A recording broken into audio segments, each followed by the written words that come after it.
Welcome to my channel. I'm Dani Marie AUC, and today we're going to talk about the accessibility of podcasting. Let's jump in.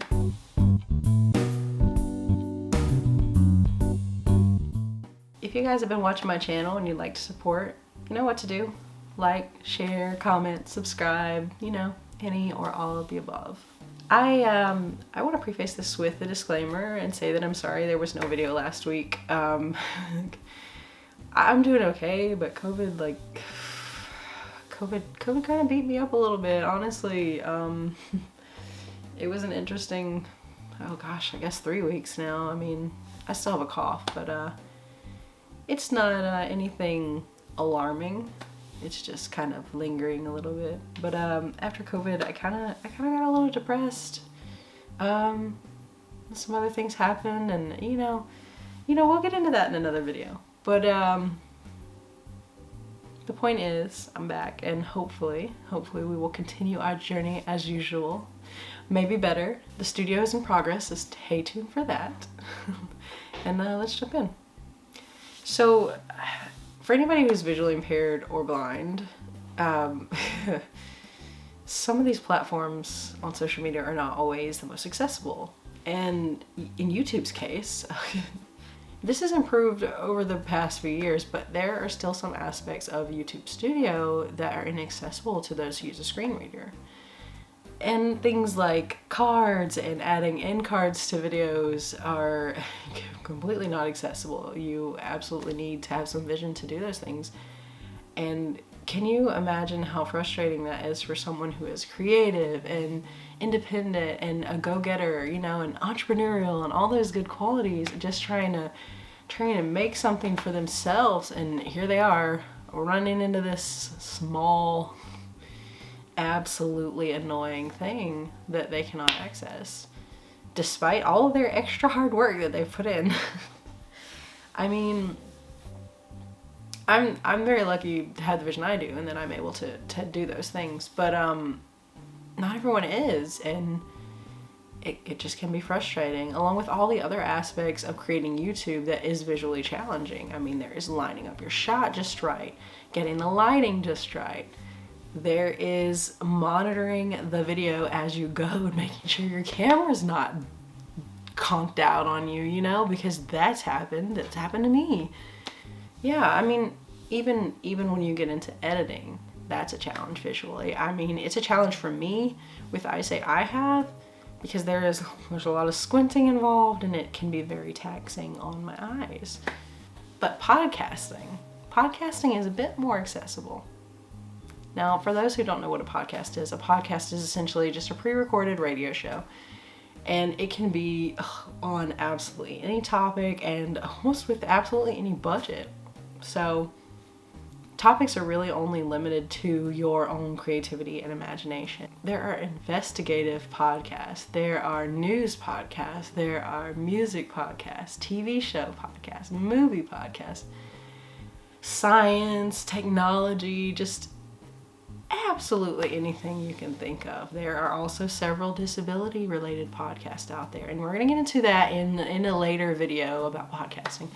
But for now, I just want to say I hope you guys enjoy the conversation I had with my podcast co-host Josh, and try not to mind the video quality too much. This is my first time recording an interview, and it needs improvement, but we're gonna do it anyway.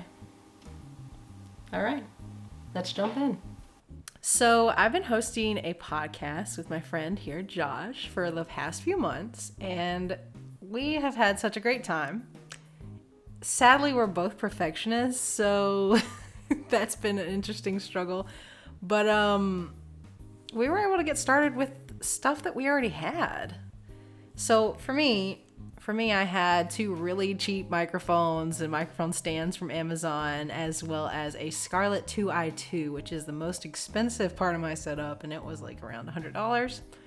La-di-da. I know. So what you had a lot more audio equipment to start with than I did, but tell everybody about that and sort of why you had that equipment. The long and short of of why I have the equipment that I have is because I started internet radio broadcasting back in 2005.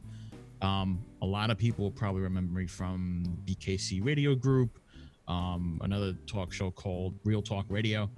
And a lot of the reason why I delved into, I guess, more expensive equipment, like the Samson CD CO1U and the Rode Podcaster that I have now, is because, like Danielle said, we're both perfectionists. And so maybe it's just a hearing thing. Maybe it's just me. But when you're recording things and you're really not paying much attention to anything else that's around you but the script, and you have your headphones in and you're kind of in the zone, you pick up certain sounds that you don't necessarily like, and you can't really do much about them post-production. So I have my Rode Podcaster on a boom. I have my little Samson backup mic that I have on a boom right here. So that comes out whenever I want to do voiceovers. Yes, I do voiceovers. And then, I mean, I have my Sennheisers and the, obligatory headgear because I just like hats. Yes to the hat. My equipment's a little more low budget. Don't be so modest. Oh no, it is. As a matter of fact, you can buy your own dynamic, newer microphone from Amazon right now for like $25. You gotta start somewhere. I've been using these microphones for a while, I'll be honest. They're really not that bad, but I am not an audio engineer, so I really wouldn't know. But I think they sound okay. They sound a lot better than some people's mic setup. But they're definitely not professional quality. Let's talk about the free software that we started with first, and then go from there and talk about, what we eventually went to. So when it came to editing the sound and when it came to handling production during the show and post-production, we went with a software called Audacity. All of you know it. A lot of you know it. It's open source software that you can download for Mac OS, for Windows, for Linux, for whatever X. And you can download it. It's free, and there's a whole bunch of really cool features in it. Me personally, I like Audacity because it's free and it's regularly updated, and it's always something stable. It's always been something that when I don't have an audio editor, I could just download a copy of it and just slap it on a workstation to do whatever I need to do.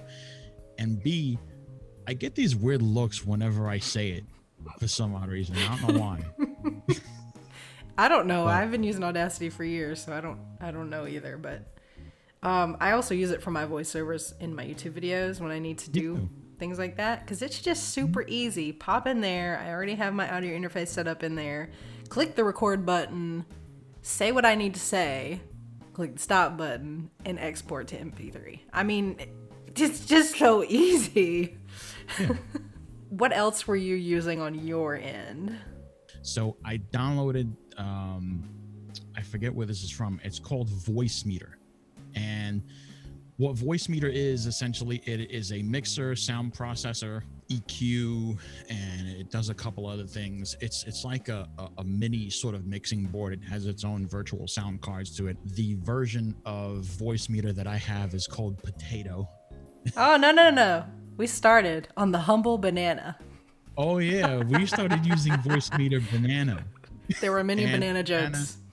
Banana had, 3 channels? So eventually we upgraded. As you mentioned, we upgraded from banana to potato. That is the actual version name on VoiceMeeter. Go look it up. I'll probably link some of this below in the description for you guys. But what's better about potato? When it comes to VoiceMeeter Potato, it's actually got 5 channels that you can use, which, I mean, when it comes to a podcast, you might not need more than 3, but considering what type of shows we were doing back then on Radio BKC, I wish I had this tool. And considering what Danielle and I now do on Freedom Up Close, this is actually going to play into the wheelhouse of a lot of the programming we're going to be doing into the future, because it'll allow me to sort of leverage the scalability, if you want to use like IT jargon, to sort of leverage that sort of scalability that VoiceMeeter Potato has to add more devices to the show, so that you as the listener, you won't necessarily notice it, but I'll be able to, mix more elements into the show, and it'll just sound a lot nicer. So now, though, we have upgraded from Audacity too, and I can't wait to learn this software soon for my like music recording and things like that. Tell everyone about Reaper. So Danielle turned me on to Reaper, and Reaper is a digital audio workstation, a DAW. It really kind of upped our game in terms of post-production, in terms of editing, in terms of integrating certain elements into the programming. I didn't use this while Radio BKC was on the air, because a lot of the stuff we did was live and on the air, and so we did the mixing on live program. When it comes to a podcast that you don't necessarily record while streaming live, you do all of the recording and everything, and you have the time and the headspace to be able to coordinate certain things, coordinate certain elements in production, like sound effects, or like background music, or like intros and things like that. And so when it came to using Reaper and me sort of demoing it for like 60 days, Danielle can tell you how much I geeked out. I got so many screenshots. I would send her these screenshots through the Facebook Messenger, and she'd be like, "What the hell is this? What am I looking at? I need you to explain it, please." And then I would show her like different components of how Reaper was working. And it was like, for me, being the perfectionist that I am, and being able to see those sort of tools to bring that sort of precision, and I'm going to use that word because that's what it is, to bring that sort of precision to our programming. That for me was like, it was taking my sort of perfectionist. It's like, you know what? You've been doing so much hard work here. Have fun. And we made an investment into it. And there are a lot of really cool features. But the one thing that I absolutely love about Reaper is how accessible it is. And it's very easy on the eyes. The shortcut keys seem to be very responsive. There's a bit of a learning curve, as with every digital audio workstation. Any DAW. Yeah. But also, it was only $50. You guys don't know, if you've never worked with the DAW before, that is cheap, like dirt cheap. So that kind of knocks out our software and hardware, sort of. You kind of talked about most of your hardware. The last big thing is how we host our podcast. So we host our podcast through a service called Anchor, and it's anchor.fm. And the cool thing about Anchor is that it's free. Some of us, our budget's pretty low, $0 to begin with. And that's okay. There's nothing wrong with that. You can start with a service like Anchor or Anchor itself.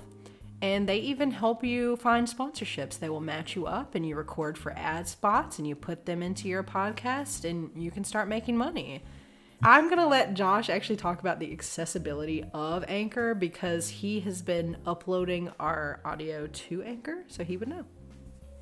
So after the post-production is taken care of, after I do the mix downs of all the episodes and everything, and get the music the way I want it and everything else the way I want it, and I appease the perfectionist inside me, and I can say, you know what, let's go.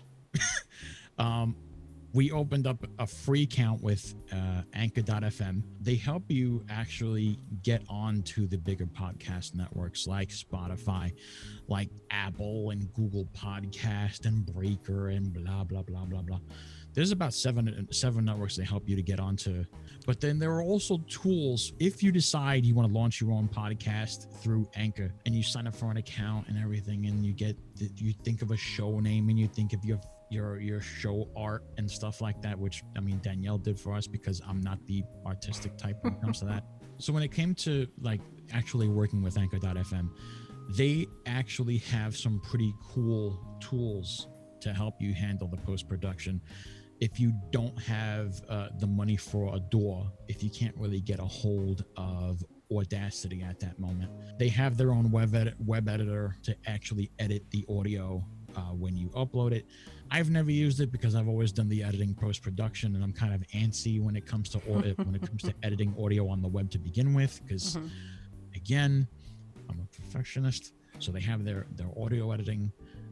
They have a library of sounds and some background music. On the accessibility side, when it comes to the web interface, and I've used this on a couple of different browsers. I use this on Firefox, and I use this on the newer version of Edge, the one that was built on Chromium, which I call Chromegium. I tested out the accessibility on it. It's not too bad, honestly. You're able to tab through a lot of the fields, and a lot of the text actually just stands out at you. A lot of stuff is at a higher contrast, so it's very easy on the eyes. Also, the cool thing about Anchor, I should say another cool thing about Anchor, is that they have a mobile app, and you can literally record your podcast from the mobile app with a pair of earbuds with a microphone and your smartphone. And I have listened to people who do. Actually, my very first experience with a podcast was that exact setup. It was a Zoom call set up with a pair of earbuds with a microphone, and then me with my setup, and that was my first experience on a podcast.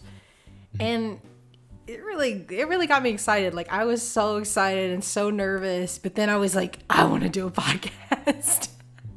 I like the fact that they actually open up to people to let them do that sort of thing. On one end, it kind of makes the audio engineer me cringe just a little bit, and I start to itch, because we all know the quality of earbuds and omnidirectional microphones from time to time. And when you look at the bigger picture, you're opening up a very large platform to basically anybody. I really like the idea of podcast services like Anchor.fm to sort of give them that sort of platform to say, hey, you know what? You have a story. You have something you want to talk about. Here's your platform. Just use your voice, and that's it. I love that. It's one of my favorite things about podcasting is that you can start with any budget. You could spend as much as you want on it, time and budget wise, and make a podcast. And if your content is good, then you could do pretty well as a podcaster. And, you know, as your podcast grows, you could grow your budget or grow your time commitment or whatever to it, and really make that into something, you know, more serious or more substantial. And that, to me, is just what's what makes it so accessible. It's so fascinating to see. So when it comes to podcasting, and when it comes to, I guess, sort of getting your point across, I mean, obviously there's a lot of people are going to have a lot of different ways to do it, and not everybody's going to be able to hit the mark, and not everybody's going to be able to get you to the point where you're satisfied with your show. When it comes to producing, when it comes to show ideas, when it comes to getting your content across and delivering your content, those are decisions that you're really going to have to make carefully. In certain cases, there are certain investments that you're really going to have to sit down and think about, because once you make those investments and once you make those decisions, they're going to reflect on your show. So if your show has a certain sound to it or a certain personality to it, if your co-host has a certain personality or something like that, it's all going to reflect on that show. And it's important, especially if you're working with a co-host, to have that sort of communication there, and to have that sort of, hey, let's sort of coordinate before we do anything. If you're coming from internet radio, and this is something that I had to adjust to. If you're coming from internet radio, I'm going to tell you right now, it's a bit of an adjustment. It is. There were certain things in internet radio that I was able to apply to a podcast, and there were certain things that I wasn't. And like, the most important thing, honestly, have fun doing it. I'm serious. Have fun doing it, because if you don't have fun doing it and it becomes a chore and it becomes something that you're just like, oh, we got to do this again, and it becomes something laborsome, then what are you doing it for? Very well said. Very well said. On that note, that very true, very poignant note, we're going to wrap this up. Back to, the video of just me. How boring. See you guys over there. Bye. So, now that you've met Josh, we get into some serious, passionate shenanigans on our podcast. And for those who are okay with profanity, please feel free to come check it out. Freedom Up Close, and on Anchor, on Spotify, on Google, on Apple, on all the major platforms. And let me know what you think. Look out for more future podcast-themed videos, and as always, stay curious. Bye.